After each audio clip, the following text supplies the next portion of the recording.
Hi everyone, it's Spencer and I'm here with my wife, Carrie Ann, and today is June 19th, 2020, and the firm where we work was cool enough to give us Juneteenth as a day off, and instead of just like hanging out at home and just lounging around, we decided to get out and find some black-owned businesses to support.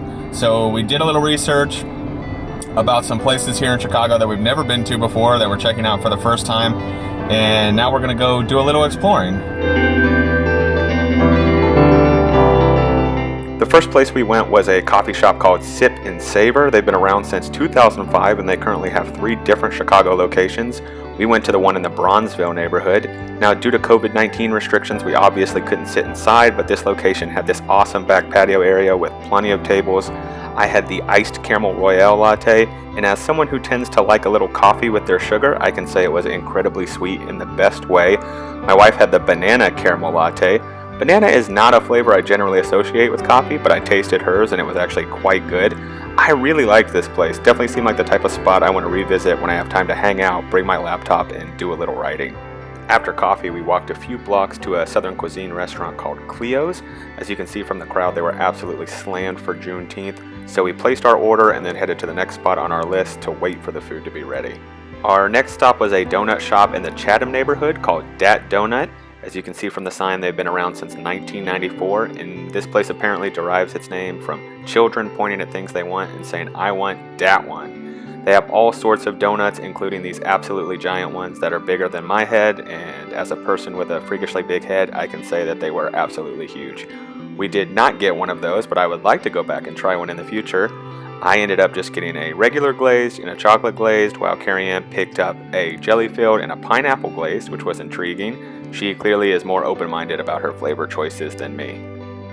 After consuming our donut appetizers, we went back to Cleo's, where there was still a big crowd of people waiting. The staff was super apologetic, offered free drinks to people, and after we waited a little longer, we were able to get our food. So we finally got our food from Cleo's Southern Cuisine.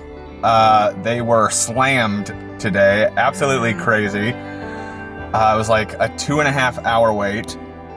We got this drink called the Purple Rain, which the woman described as like a fancier grape Kool-Aid. And it's good.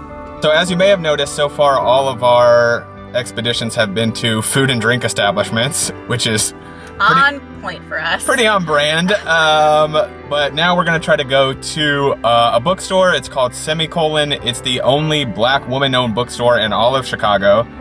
Crazy. Yeah, and they've been doing a lot of cool programs lately. Today they were like giving away free lunches to school children, and tomorrow they're donating their proceeds to a charity. So hopefully we're going to be able to get in there. It seems like they're a pretty popular place too, so we'll see.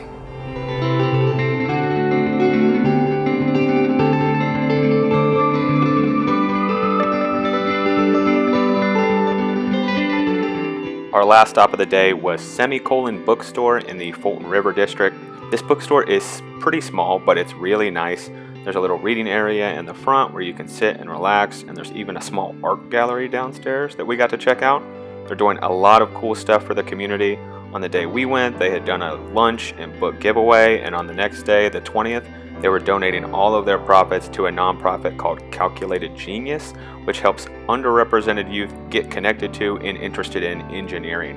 So it's definitely a cool local bookstore that's clearly invested in their community, which is awesome to see. We've made it home from our day out, exploring the city, and finally diving into the Cleo's Southern Cuisine that we ordered.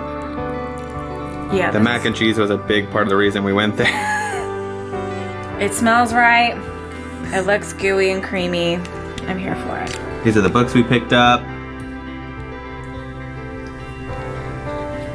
Not The Last of Us Part 2. That was a separate stop. Overall, it was a really fun day. I think we got to check out some cool new places, some that I definitely want to go back to when they're like actually open as establishments and you don't have to just like wear a mask outside.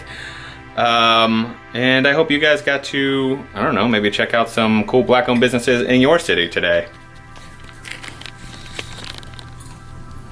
What's the verdict, babe? It's good.